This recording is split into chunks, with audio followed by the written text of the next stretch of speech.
una audición al servicio de las luchas populares.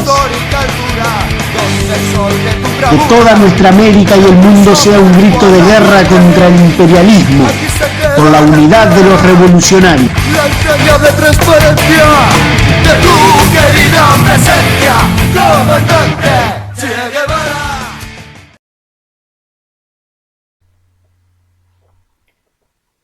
Buenas oyentes de Voces de Lucha. En el programa de esta semana vamos a compartir con ustedes un análisis de la situación de la clase obrera de nuestro país, y ese análisis lo vamos a basar en números, una serie de números que hemos recolectado, buscando dar una idea cuantitativa de las condiciones de vida de la clase obrera a partir de, sobre todo, un análisis de las condiciones de trabajo de la clase obrera de nuestro país. En primer lugar, señalar que en nuestro país la población económicamente activa, es decir, las personas que trabajan, ya sea que estén como empleados, es decir, en relación de dependencia, o que trabajen por cuenta propia, o que estén buscando trabajo, este dato es importante, ronda los 1.900.000 personas.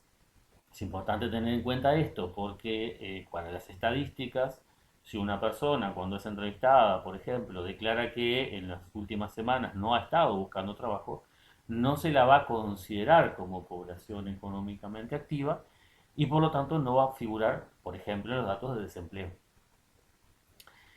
En nuestro país, en datos que se cierran en el 2025, en promedio, en realidad del 2025, se tenía unos 142.000 desocupados, es decir, personas que buscaban trabajo y no lo estaban consiguiendo. Este es un 7,5% de ese 1.900.000 de la población económicamente activa.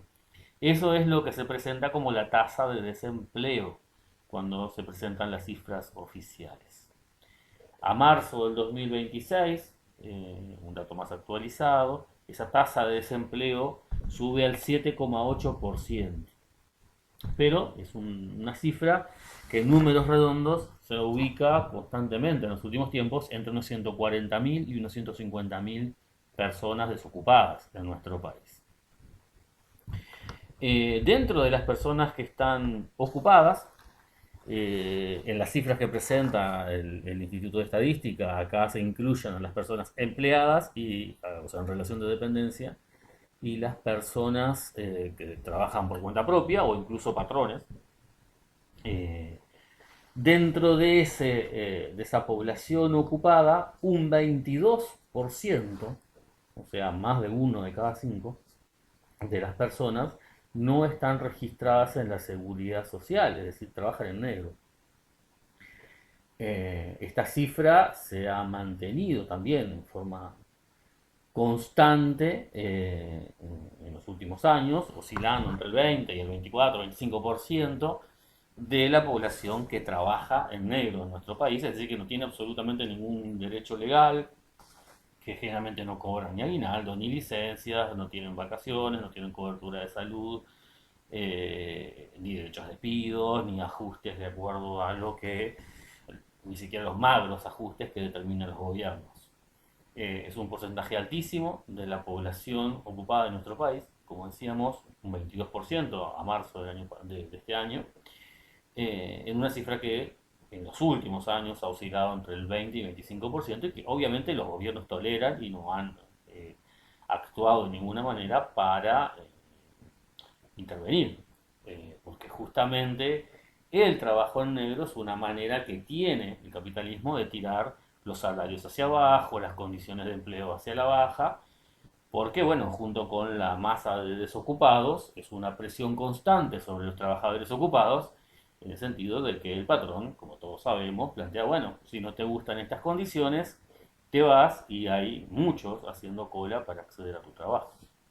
El capitalismo, la población desocupada, la población que trabaja en condiciones paupérrimas, no solamente le permite tener más ganancias a los capitalistas, sino que permite tirar hacia la baja el conjunto de las condiciones de trabajo y de los salarios. Entrando en algún detalle que puede resultar interesante, sobre todo cuando después se cruzan con otros datos, como los estímulos que brindan los gobiernos a diversos sectores de la economía. El principal sector que concentra el empleo en Uruguay hace muchos años es el comercio, con todo lo que eso implica, sectores de atención al cliente, gente que trabaja en supermercados, etcétera. Concentra el 17% casi de los trabajadores de nuestro país. El segundo sector en importancia es la industria manufacturera, poco más de un 9%, y acá es interesante ver cómo esta cifra ha ido cayendo a lo largo de los años. Por ejemplo, en 2012 esa cifra era de 12,5%, y si se mira año a año la caída ha venido siendo prácticamente constante, tanto en gobiernos frente amplistas como en el gobierno blanco. La caída del empleo en lo que tiene que ver con la industria manufacturera, lo que muestra una tendencia constante a la caída de los empleos de mejor calidad, porque obviamente después cuando cruzamos esto con datos como salarios, etcétera, se ve que los empleos que crecen, o sea, los sectores de actividad que generan más empleo, son cada vez los sectores donde las condiciones de trabajo son peores y los salarios más bajos. Eh, un tema importante, interesante de señalar, es el tema del empleo estatal. El Estado emplea prácticamente un 16% de los ocupados de nuestro país, unos 300.000 trabajadores, unas 300.000 personas. Ahora vamos a aclarar por qué esta distinción. Unas 300.000 personas figuran con vínculos laborales con el Estado. Ahora, con datos del propio Estado, de esos 300.000 personas, solo 112.000, poco más del 37%, son presupuestados. Es decir, que prácticamente 2/3 de los empleados del Estado lo son en condiciones precarias. Esta ha sido una política constante de los gobiernos, en particular de los gobiernos frente amplistas, de profundizar la precariedad del empleo, en particular desde el propio Estado. Ahora, cuando desagregamos los sectores de mayor empleo dentro del Estado, la mayoría, casi un 20%, unas 87.000 personas, corresponden a la educación, pero luego el Ministerio del Interior tiene 31.000 contratos, 31.000 personas en relación de dependencia, y las Fuerzas Armadas 26.000 efectivos militares. Obviamente nosotros no consideramos trabajadores ni a los empleados del Ministerio del Interior ni de las Fuerzas Armadas, pero son vínculos que tienen con el Estado en carácter formal como vínculo laboral, y estamos hablando de unas 57.000 personas. Es decir que cuando se habla de los gastos, en qué se destina los gastos estatales, acá hay un enorme porcentaje de gastos fijos, ya solamente al considerar el número de personal destinado a las tareas de represión contra el pueblo, Ministerio del Interior y Fuerzas Armadas. Obviamente a esto hay que agregarle todo tipo de gastos en equipamiento, entrenamientos, etc. Cuando pasamos a analizar lo que tiene que ver con salarios, por supuesto que todo esto que hablábamos de el aparato represivo del Estado implica un análisis mucho más profundo, ¿no? Que no lo vamos a hacer en esta audición. Pero decíamos, cuando pasamos a salarios, ¿no? A comparar esta situación del empleo, ¿no? De los sectores que más empleo generan, con lo que tiene que ver con los salarios que se pagan, nosotros decíamos que en el sector comercio es donde hay la mayor cantidad de empleo. Pues bien, veamos qué pasa con los salarios en el sector comercio. Con los valores del 1 de enero del 2026, estos valores son sacados del Ministerio de Trabajo, figuran en las actas de los últimos consejos de salarios. La mayoría de los trabajadores de este sector, que son los trabajadores que figuran como auxiliar de ventas, aprendiz de elaboración, cajero aprendiz, administrativo, auxiliar de mantenimiento, auxiliar de servicio, todos estos sectores tienen un sueldo nominal de 34.000 pesos, poquito más. Ahora, esto no es lo que cobra el trabajador en mano, porque a gente que cobra estos 34.000 pesos, que sabemos que ya de por sí sería una cifra totalmente insuficiente para vivir, se le agregan los impuestos con los que les cae el Estado. Acá, por ejemplo, el impuesto jubilatorio son más de 5.000 pesos. El FONASA, para sostener a los médicos empresarios, a los grandes conglomerados farmacéuticos y los grandes dueños de las mutualistas, este trabajador aporta 2.000 pesos. Sumando algunos otros impuestos menores, se totaliza una cifra superior a 7.000, casi 7.200 pesos de impuestos en un sueldo de 34.000.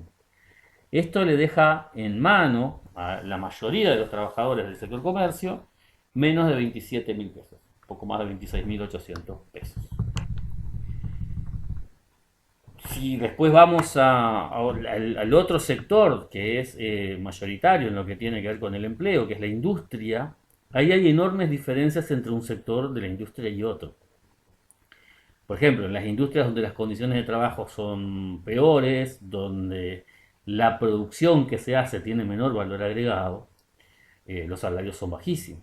Por ejemplo, en la industria avícola, en el sector de la producción, un trabajador de categoría más baja, si completara 25 jornales de 8 horas diarias, le quedaría mensualmente un salario nominal de unos 35.800 pesos. Pero claro, luego viene el Estado que tiene que recaudar para mantener los subsidios al gran capital. Y de ahí a esa persona le va a sacar más de 7.500 pesos. Lo que le deja a esta persona poco más de 28.200 pesos líquidos. Si después vamos a otros sectores industriales, por ejemplo, lo que tiene que ver con los packing, el empaque y envasado de frutas, legumbres y hortalizas, estamos hablando de salarios nominales que llegarían a unos 28.000 pesos. Y obviamente luego de la intervención del Estado, para, como decíamos, recaudar para mantener los subsidios al gran capital, le deja unos 22.000 pesos al trabajador. En el sector panaderías, por ejemplo, confiterías, etc., el salario nominal de la categoría 1, que es el sector más bajo, que es el que van a estar la mayoría de los trabajadores, se tiene un salario mensual de unos 34.000 pesos nominales, lo cual después de los descuentos por impuestos le deja menos de 27.000 pesos en la mano, unos 26.900 y algo en la mano. Si después vemos, por ejemplo, en algunos sectores industriales mucho más especializados, por ejemplo, la industria farmacéutica de uso humano, el salario más bajo nominal va a ser de 60.000 pesos, lo cual le deja un salario líquido de unos 47.000 pesos. Esto, por supuesto, comparado con los otros salarios de los que venimos hablando, es altísimo, pero en realidad es un salario que no alcanza de ninguna manera para sostener las necesidades de una familia, ni mucho menos. Podemos seguir así y se pueden conseguir en la página del MTSS los datos generales del por sector de actividad y obviamente cada trabajador conoce en particular la realidad salarial de su sector de actividad. En definitiva, estamos hablando de niveles salariales bajísimos, sobre todo, por supuesto, cuando se los compara con el costo de la vida. Los gobiernos en Uruguay se vanaglorian de que los salarios en Uruguay medidos en dólares están entre los más altos de América Latina. Incluso el salario mínimo está entre los más altos de América Latina. Sin embargo, el valor real de un salario tiene que tenerse en cuenta cuando se lo compara con el costo de vida, es decir, cuánto se puede consumir con ese salario. Y en ese sentido, el costo de vida en el Uruguay es carísimo. Por ejemplo, si consideramos los alquileres más económicos en Montevideo, los valores son del año pasado, del año 2025, los más bajos son en barrios como Lezica, unos 14.500 pesos, Jardines del Hipódromo, Piedras Blancas, Manga, Cerro, alquileres entre 15.000 y 16.000 pesos en promedio. Tengamos en cuenta para un salario de 20 y poco mil pesos, cuánto se les iría en las condiciones de alquilar en estos barrios más alejados, donde por ejemplo va a tener la contraparte de que el gasto en transporte va a tener que ser más alto. Y si tenemos en cuenta que el precio de un boleto en Montevideo es 52 pesos si se paga con la tarjeta, si no es 64, si se paga en efectivo. Si una persona gasta solamente 2 boletos al día, solamente para ir al trabajo y volver al trabajo, va a tener más de 3.100 pesos, más exactamente 3.120 pesos al mes como mínimo en gasto de transporte. Lo que decíamos antes, cuanto más lejos viva el trabajador, más va a gastar en transporte. Y ni hablar que si tiene que, como cualquier persona, considerar transporte por cualquier otro motivo. Trámites, compras, cuestiones médicas, ni hablar si tiene que llevar a sus hijos, si tiene hijos, si tiene que llevarlos a un centro educativo, etcétera, etcétera.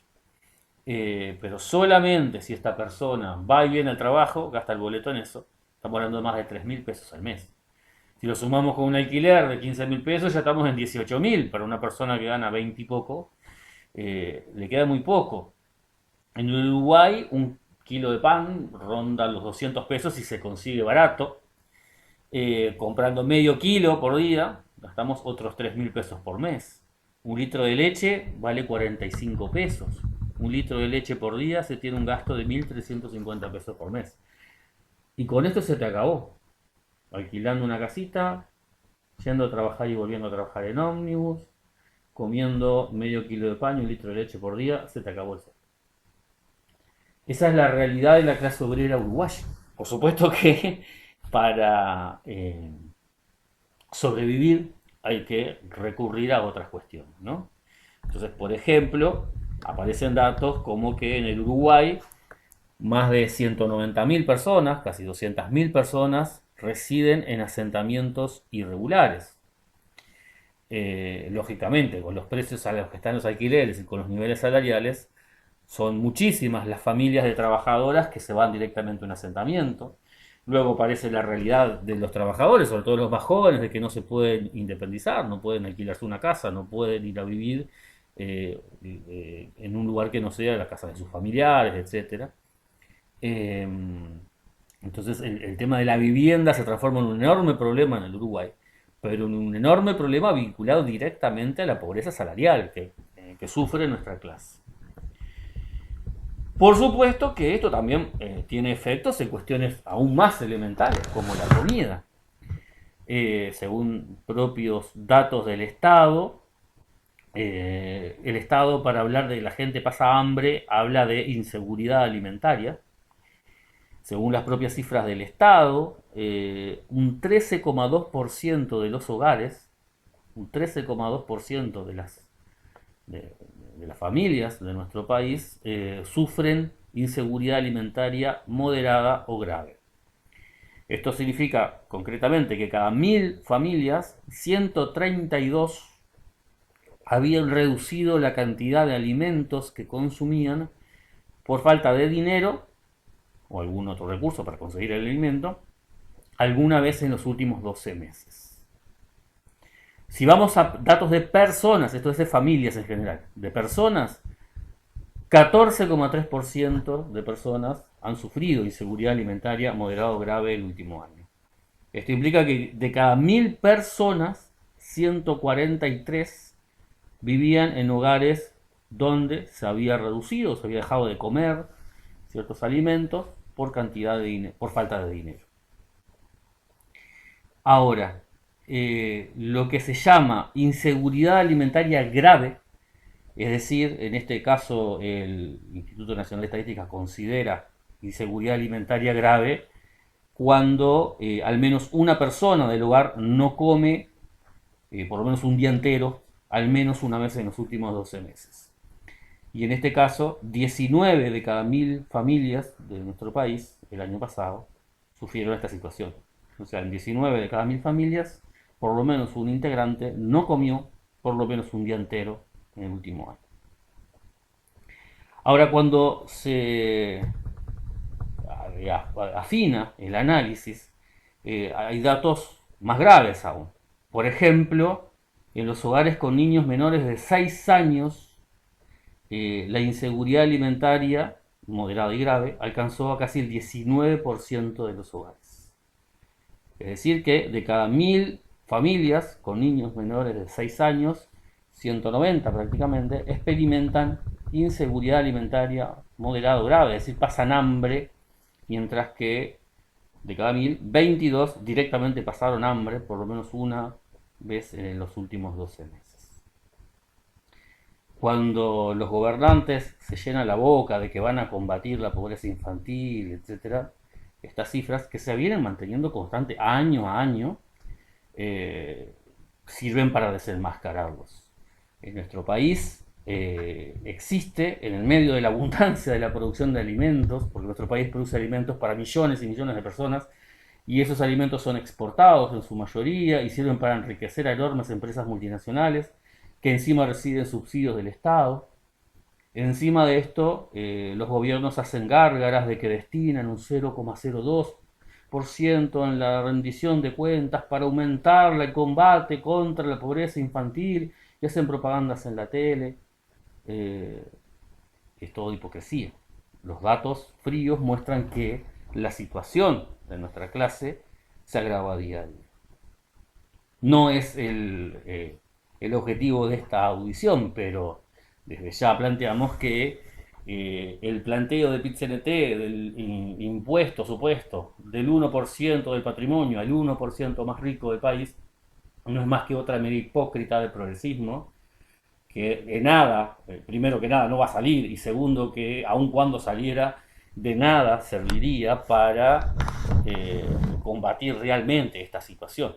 Porque esta situación se combate cambiando radicalmente, por ejemplo, cómo se financia el Estado y en qué gasta el Estado. Por ejemplo, en lugar de robarle una gran parte del miserable sueldo que cobramos los trabajadores, por ejemplo, 8.000 pesos a un trabajador que cobra 34.000 pesos, en lugar de hacer eso, ponerle realmente impuestos al capital, y en lugar de gastar los recursos en darle más subsidios a los multimillonarios, a las grandes empresas multinacionales, utilizar realmente los recursos para mejorar condiciones de trabajo, mejorar salarios, mejorar la producción del país y por lo tanto mejorar las condiciones de vida en general de la clase obrera. Por supuesto que nada de esto está planteado y las medidas que impulsa el PIT-CNT son justamente para tapar esto, ¿no? Ya lo desarrollaremos en otras audiciones, pero esta iniciativa del 1% no tiene más objetivo que desviar una vez más la posibilidad de lucha de la clase trabajadora para conquistar mejoras reales y desviarlo con un objetivo electoral, con un horizonte electoral de las próximas elecciones, a servir nuevamente de furgón de cola del Frente Amplio en su campaña electoral. Volviendo a al análisis que estábamos haciendo en base a números de la clase obrera, un último aspecto central es el tema del endeudamiento. Obviamente, con los niveles salariales que hay, con el costo de vida que existe, la clase trabajadora no tiene más remedio que caer en el endeudamiento para el consumo. Y esto lleva, y ha llevado y sigue llevando, a un proceso de un círculo vicioso del cual no se puede salir. Con los datos que hay, prácticamente todos los trabajadores sabemos de qué estamos hablando. Se toman créditos para sostener los niveles de consumo elementales, para comprar las cosas que se necesitan para sostener mínimamente las condiciones de vida. Y después sacan créditos para pagar los créditos, y después otros créditos para pagar los otros créditos, y cuando se quiere acordar, ya se encuentra en condición de incobrable. Es así que en el Uruguay hay un total de 739.000 deudores calificados como irrecuperables. Esta cifra ha aumentado un 18% en los últimos 4 años. En definitiva, una clase obrera sometida a condiciones de explotación brutales, una clase obrera, la de nuestro país, que vive en condiciones cada vez peores, una clase obrera de nuestro país que cobra salarios miserables, que es saqueada por el Estado para mantener los subsidios al gran capital, una clase obrera endeudada, una clase obrera con varios sectores pasando directamente hambre, una clase obrera que se enfrenta a una situación cada vez más complicada en nuestro país. Ahora, lo que llama la atención, o podría llamar la atención entre este análisis, es, bueno, ¿dónde está la reacción de la clase obrera? ¿Por qué no los niveles de lucha se encuentran en niveles históricamente bajos? Pues bien, por supuesto acá hay un gran responsable que es el trabajo que ha hecho el reformismo, el trabajo que ha hecho el Frente Amplio, con sus aparatos sindicales y sociales para destruir o para intentar destruir la capacidad de lucha y de organización de la clase obrera. El Frente Amplio ha trabajado durante décadas para destruir el movimiento obrero de nuestro país, para convertir las herramientas de lucha que se había generado en la clase obrera en herramientas al servicio de los patrones y de los gobiernos de turno. En próximas audiciones, en particular la semana que viene, vamos a hacer un análisis de la situación del PIT-CNT, de la representatividad de los sindicatos, de la representatividad del PIT-CNT y cuánta vinculación pueden tener estos aparatos con la situación real de la clase trabajadora, con los trabajadores de base, con los trabajadores más explotados. Y lo que veremos es la brutal orfandad con que se encuentra nuestra clase, la situación de falta urgente de construcción y de reconstrucción de herramientas de lucha, de herramientas que permitan a la clase obrera pelear desde las condiciones más elementales, el salario, las condiciones de trabajo, y ni hablar de dotarse de herramientas para dar unas luchas mucho más profundas por cambiar radicalmente esta estructura económica y social del país que lo mantiene sometido a nuestra clase en estas condiciones paupérrimas y que se agravan cada vez más. Por esta semana, esto es todo. Muchas gracias.